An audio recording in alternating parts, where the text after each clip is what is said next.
رمضان رمضان رمضان رمضان رمضان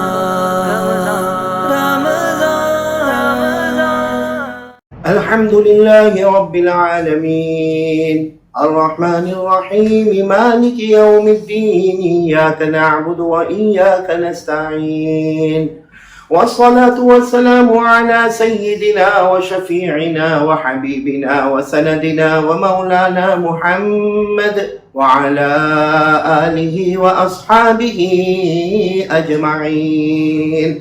أعوذ بالله من الشيطان الرجيم. بسم الله الرحمن الرحيم. شهر رمضان الذي أنزل فيه القرآن هدى للناس وبينات من الهدى والفرقان فمن شهد منكم الشهر فليصم صدق اللہ مولانا العظیم.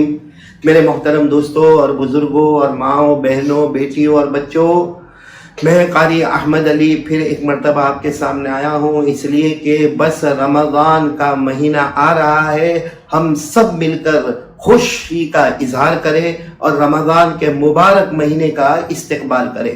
سب سے پہلی بات رمضان کے بارے میں یہ بتانا ہے کہ رمضان کو رمضان کیوں کہتے ہیں.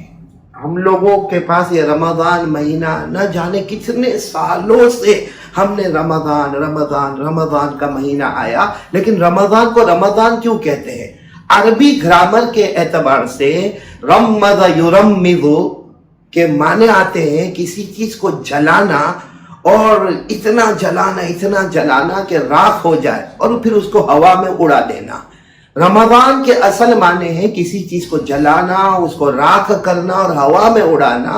تو رمضان کو رمضان اس لیے کہتے ہیں کہ اللہ تبارک و تعالیٰ فرماتے میرے بندے تیرے جتنے گناہ ہیں رمضان کی برکت سے سارے گناہوں کو جلا ڈالوں گا. اللہ تعالیٰ خود فرماتے ہیں کہ میرے بندے تیرے سارے گناہوں کو جلا ڈالوں گا اور راکھ بنا دوں گا، پاؤڈر بنا دوں گا اور ہوا میں اڑا دوں گا. اور اے میرا بندہ رمضان کا مہینہ ختم ہوگا، اے میری بندی رمضان کا مہینہ ختم ہوگا، ایسے بنا دوں گا جیسے تم نے کوئی گناہ کیا ہی نہیں. اسی کو ہمارے نبی پاک صلی اللہ علیہ وسلم نے دو جگہ فرمایا. ایک جگہ فرمایا قال رسول اللہ صلی اللہ علیہ وسلم التائب من الذنب کمن لا ذنب له. ہمارے آقا محمد رسول اللہ صلی اللہ علیہ وسلم نے فرمایا رمضان کا مہینہ آئے گا، توبہ کا مہینہ ہوگا، اور جو سچی پکی توبہ کر لے گا وہ ایسا ہوگا جیسے اس نے کبھی گناہ ہی نہیں کیا. اور ہمارے آقا تاجدار مدینہ محمد رسول اللہ صلی اللہ علیہ وسلم نے فرمایا اولہ رحمہ واوسطہ مغفرہ وآخرہ عتق من النار. ہمارے آقا صلی اللہ علیہ وسلم نے فرمایا رمضان کے پہلے 10 دن آئے اللہ رحمت ہی رحمت برساتا ہے، دوسرے 10 دن آئے اللہ مغفرتوں کا سیلاب لاتا ہے، آخری 10 دن آئے اللہ جہنم سے ہر امتی کو آزاد کر دیتا ہے. تو رمضان کا مطلب بالکل صحیح ہو جاتا ہے کہ اللہ ہمارے گناہوں کو جلا ڈالیں گے، اسے راکھ بنائیں گے، پاؤڈر بنائیں گے، اور پھر اللہ اس کو ہوا میں اڑائیں گے. جیسے شعبان مہینے میں بتایا تھا کہ پیر غوث پاک شیخ عبد القادر جیلانی رحمت اللہ علیہ کو پوچھا گیا کہ رمضان کو رمضان کیوں کہتے ہیں. پیر غوث پاک شیخ عبد القادر جیلانی رحمت اللہ علیہ کو پوچھا گیا رمضان کو رمضان کیوں کہتے ہیں. آپ نے یہی جواب فرمایا رمضان میں 5 حروف ہے. سب سے پہلے را جس کا مطلب رحمت، را کا مطلب رحمت، اور پہلا عشرہ رحمت کا. دوسرا ہے میم، میم کے معنی مغفرت، اور دوسرا عشرہ مغفرت کا ہے.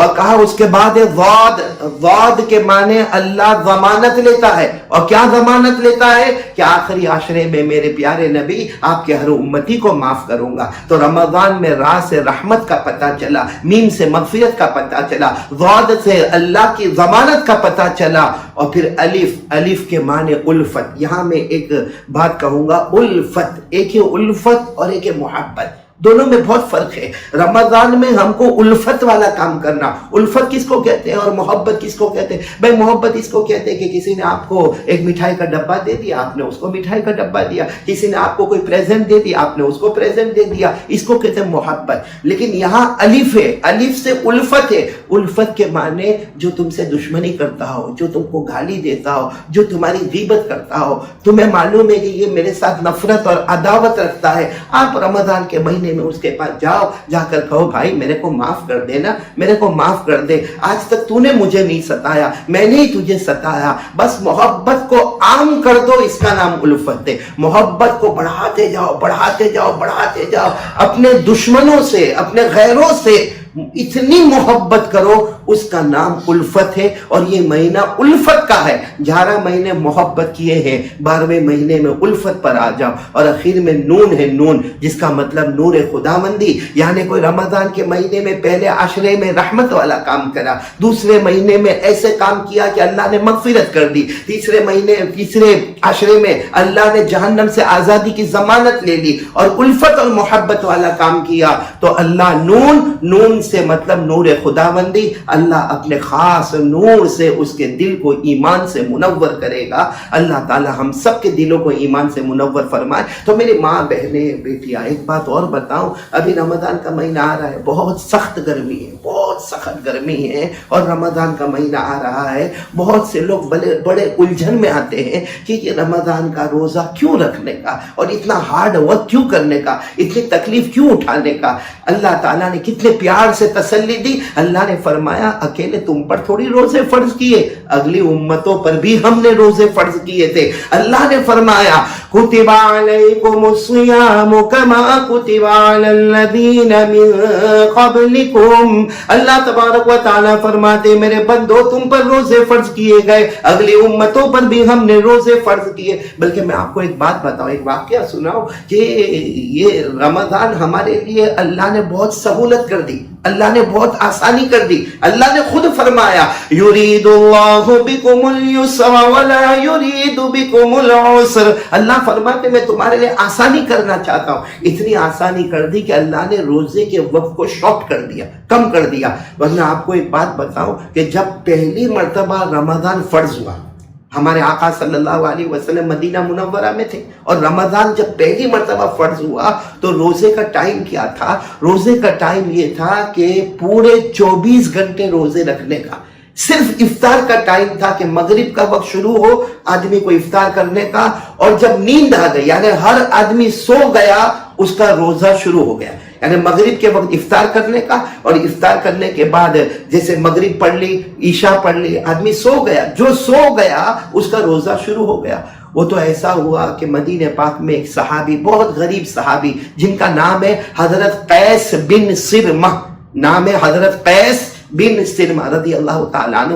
وہ بیچارے رمضان کا مہینہ، اور معلوم نہیں وہ جنگلوں میں لکڑے کاٹتے ہوں گے یا بہت بھاری کام مزدوری کا کرتے ہوں گے۔ وہ مغرب کے وقت اپنے گھر پر آئے اور افطار کا وقت تھا، اپنی بیوی کو کہا کہ افطار کراؤ۔ بیوی نے کہا دیکھو افطاری کے لیے اس وقت کچھ تیار نہیں ہے، لیکن میں تھوڑی دیر میں تیار کروں گی، آپ تھوڑی دیر بیٹھو، میں افطار کی تیار کرتی ہوں۔ اب وہ بیوی افطاری تیار کرنے لگے، یہ دن بھر کے تھکے ہوئے یہ سو گئے، اب سو گئے تو ان کا روزہ شروع ہو گیا۔ اب بیوی نے جب افطاری کا سامان تیار کیا، ان کے سامنے لائی تو ان کو جگایا تو انہوں نے کہا میں تو سو گیا تھا۔ کہاں آپ سو گئے تھے، آپ کا تو پھر دوسرا روزہ شروع ہو گیا۔ اب وہ حضرت قیس بن سرمہ روئے، کچھ کھائے نہیں، اللہ کا ڈر، پیارے نبی کی محبت، روزے سے محبت، کچھ کھائے نہیں، اور انہوں نے ایسے ہی اپنا روزہ شروع کیا۔ دوسرے دن ایک روایت میں آتا ہے کہ ظہر کی نماز پڑھتے پڑھتے بے ہوش ہو گئے، اور ایک روایت میں آتا ہے کہ نہیں ظہر کی نماز کے بعد اپنے گھر جاتے جاتے بے ہوش ہو گئے، کیونکہ کتنا لمبا سمے گزرا، کتنا لمبا وقت گزرا، نہ پانی کا گھوٹ پیٹ میں گیا، نہ کھانا گیا، اور وہاں عرب کی گرمی، چلاتی گرمی، اور پھر مزدوری کا کام کرنا۔ حضرت قیس بے ہوش ہو گئے، ایک روایت میں نماز میں بے ہوش ہو گئے، ایک روایت میں ظہر کی نماز کے بعد بے ہوش ہو گئے۔ اللہ کے رسول پاک صلی اللہ علیہ وسلم کو خبر ملی، اللہ کے رسول صلی اللہ علیہ وسلم نے دونوں ہاتھ اٹھائے، اللہ میری امت کے لیے آسان کر دے، اللہ میری امت کے لیے آسان کر دے۔ اللہ نے فوراً ٹائم ٹیبل بدل دیا، ہمارے نبی کا ہاتھ اٹھانا اور اللہ کا ٹائم ٹیبل بدل دینا۔ اللہ نے فوراً فرمایا وَكُلُوا وَاشْرَبُوا حَتَّى يَتَبَيَّنَ لَكُمُ الْخَيْطُ الْأَبْيَضُ مِنَ الْخَيْطِ الخيط الأسود من الفجر ثم أتموا الصيام إلى الليل.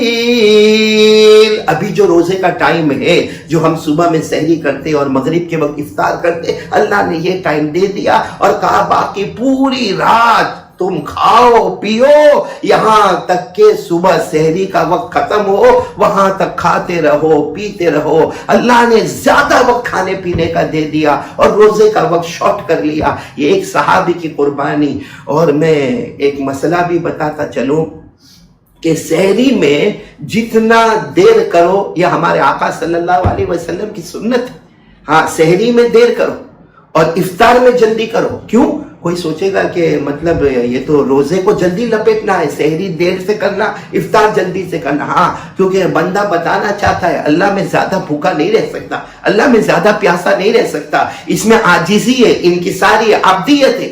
اس لیے سحری میں دیر کرو، آخر وقت تک سحری کرو. یہی ہمارے آقا صلی اللہ علیہ وسلم کی سنت ہے. اور جیسا غروب ہو جائے افطار میں جلدی کرو. یہ بھی ہمارے آقا محمد رسول اللہ صلی اللہ علیہ وسلم کی سنت ہے. ایک میں واقعہ یاد آ گیا، وہ بتا دو کہ ایک مرتبہ حضور صلی اللہ علیہ وسلم سحری کر رہے، اللہ کے رسول صلی اللہ علیہ وسلم بھی سحری کے دسترخوان پر بیٹھے، ساتھ میں حضرت علی رضی اللہ تعالیٰ عنہ بھی بیٹھے، اور ساتھ میں حضرت عرباص بن ساریہ رضی اللہ تعالیٰ عنہ، یعنی تینوں دو صحابہ کرام حضرت علی اور حضرت عرباص بیٹھے اور اللہ کے رسول پاک صلی اللہ علیہ وسلم بیٹھے سحری کر رہے. اور کچھ بکرے کا گوشت پکا ہوا ہے، وہ سحری میں اللہ کے رسول تناول فرما رہے.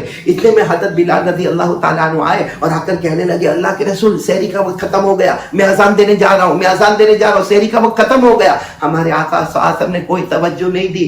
آپ بھی کھا رہے، حضرت علی بھی کھا رہے، حضرت عرباص بھی کھا رہے. تھوڑی دیر کے بعد پھر حضرت بلال آئے اور آ کر ایک جملہ کہا، واللہ لقد اصبحت یا رسول اللہ، اللہ کے رسول اللہ کی قسم سحری کا وقت ختم ہو گیا، اللہ کے رسول اللہ کی قسم سحری کا وقت ختم ہو گیا. ہمارے نبی نے فوراً ہاتھ رکھا، نیچے رکھ دیا. کھانے والا ہاتھ جو اٹھا تھا ہمارے نبی نے نیچے رکھا اور کہا بلال، اے بلال ابھی سحری کا وقت باقی ہے اور میں آخری وقت تک سحری کرتا ہوں، اور میرے ساتھ علی بھی آخری وقت تک سحری کرنے والے، حضرت عرباص بھی آخری وقت تک سحری کرنے والے. لیکن بلال ابھی سحری کا وقت باقی تھا، لیکن تو نے قسم کھائی نا، واللہ لقد اصبحت، تو نے قسم کھائی اللہ کی قسم.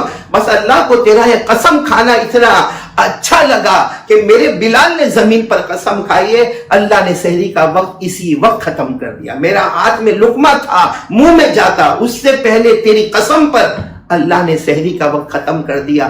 اسی کو کہتے ہیں کوئی اللہ کا ولی جب قسم کھاتا ہے نا، اللہ اس کی قسم کو پورا کر دیتا ہے. حدیث پاک میں لکھا رب اشعث مغبر لو اقسم علی اللہ لابر. بہت سے پراگندہ حال، پراگندہ بال جن کو ہم دیکھتے ہیں جو چل رہے زمین پر، کتنے علماء کو ہم دیکھتے سیدھا سادہ کپڑا پہنے چل رہے، لیکن اللہ فرماتے یہ معمولی بندہ نہیں ہے، یہ زمین پر قسم کھائے گا، میں آسمانوں پر اس کی قسم کو پورا کروں گا. اور حضرت بلال سے بڑھ کر کون رتبے والا اور مقام والا اور ولایت والا ہوگا کہ قسم کھائی زمین پر، اللہ نے اس کو پورا کیا آسمان پر. تو خیر میں اس وقت تو یہی کہوں گا کہ رمضان میں ہمارے لیے کوئی تکلیف نہیں ہے، کوئی تکلیف نہیں، بلکہ اللہ نے لانگ ٹائم کو شارٹ ٹائم بنا دیا، اللہ نے لمبے وقت کو مختصر بنا دیا. اور یہ ہم پر احسان ہے، امت محمدیہ پر احسان ہے کہ اگلی امتوں نے معلوم نے کتنے کتنے گھنٹوں کے روزے رکھے اور ہمارے لیے بہت کم گھنٹے کر دیے اللہ نے. تو رمضان کو بھاری نہ سمجھے. حدیث میں لکھا ہے روزہ رکھے ایمان کے ساتھ اور خوشی خوشی. کچھ لوگ روزہ رکھتے ہیں لیکن کیا کہیں گے یار بہت لمبا ٹائم ہو گیا، بہت پیاس لگی اور بہت سخت گرمی ہے اور اللہ کو روزہ رکھوانے سے کیا ملا. نہ، اس میں روزے کا ثواب ختم ہو جاتا ہے. ہمارے نبی نے فرمایا من صام رمضان ایمانا و احتسابا، احتسابا، ہمارے نبی فرماتے رمضان کا روزہ رکھے ایمان کی حالت میں اور خوشی خوشی بشاشت کے ساتھ رکھے. فائدہ کیا ہوگا؟ غفر له ما تقدم من ذنبه، اس کے اگلے گناہ اللہ سارے کے سارے معاف کر دیں گے.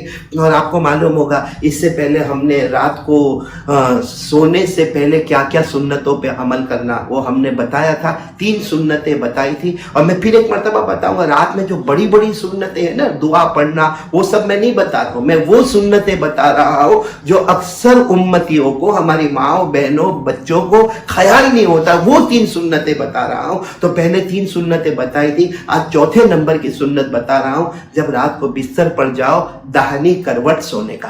داہنی کروٹ یعنی ہمارا چہرہ قبلے کی طرف ہونا چاہیے. داہنی کروٹ سونے کا یہ بھی سنت ہے. اگر کوئی سوئے اور داہنی کروٹ سوئے، جو اپنا ہاتھ نیچے رکھا اور داہنی کروٹ سو گیا، 100 شہیدوں کا ثواب مل جائے گا. یہ چوتھی سنت ہو گئی. اور پانچویں سنت ہے کہ آیت الکرسی پڑھ کے سونے کا. بہت سارے لوگ دعائیں تو پڑھتے ہیں، الحمدللہ بہت ساری دعائیں پڑھنا چاہیے اور ضرور پڑھنا چاہیے، لیکن آیت الکرسی پڑھ کر سونے کا، رات کو سونے سے پہلے آیت الکرسی پڑھ لینے کا. اور ایک آخری سنت بتا رہا ہوں، اس کے بعد انشاءاللہ بیداری کی، جاگنے کی، جاگتے وقت کیا کرنے کا وہ بتایا جائے گا. یہ تو سونے سے پہلے کی سنت ہے. آخری سنت یہ ہے کہ بہت سے لوگ یہ کہتے ہیں کہ گھبرا کر اٹھ جاتے ہیں، رات کو چونک کر اٹھ جاتے ہیں. کوئی برا خواب دیکھتا ہے تو اٹھ جاتا ہے، کوئی کچھ ڈراؤنا خواب دیکھتا ہے اور ایک دم جھٹکے سے اٹھ جاتا.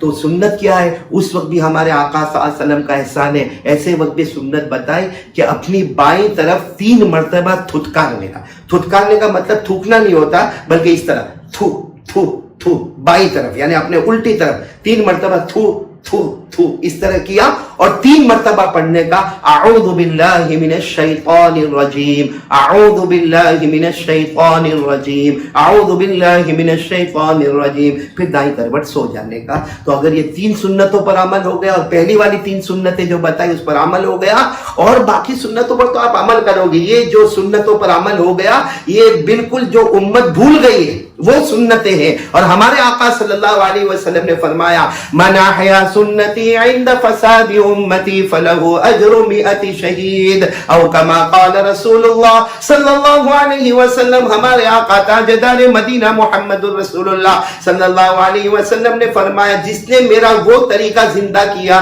جو سارے لوگ بھول گئے. ہمارے نبی فرماتے ہیں کہ ایسے فساد کے حالات میں اگر کسی نے میری سنت کو زندہ کیا اس کو 100 شہیدوں کا ثواب ملے گا. تو یہ 3 اور وہ 3 ملا کر 600 شہیدوں کا ثواب ہم کو ملے گا. اللہ ہم سب کو عمل کی توفیق عطا فرمائے. اور یہ جو کورونا وائرس ہے اس میں دعا کرے کہ اللہ تعالی اس وبا سے پوری امت مسلمہ کی حفاظت فرمائے. اور لاک ڈاؤن ہوا ہے، بہت سے لوگ بھوکے ہیں، پیاسے ہیں اور گھروں میں بیٹھے ہیں، دکانیں بند ہیں، پریشان ہیں، روزی کے معاملے میں پریشان ہیں. اللہ سب کو بے حساب حلال برکت والی روزی عطا فرمائے. اور ویسے بھی شعبان مہینہ، رمضان مہینہ تو مسلمانوں کے لیے رحمت کا، برکت کا، دنیا کی بھی کامیابی اور آخرت کی کامیابی اللہ نے مبارک مہینے میں رکھی ہے. رمضان میں سب میرے لیے بھی دعا کریں، میں آپ سب کے لیے دعا کروں، پوری امت کے لیے دعا کروں. اللہ تعالی ہم سب کو عمل کی توفیق عطا فرمائے. آمین یا رب العالمین. وآخر دعوانا ان الحمدللہ رب العالمین.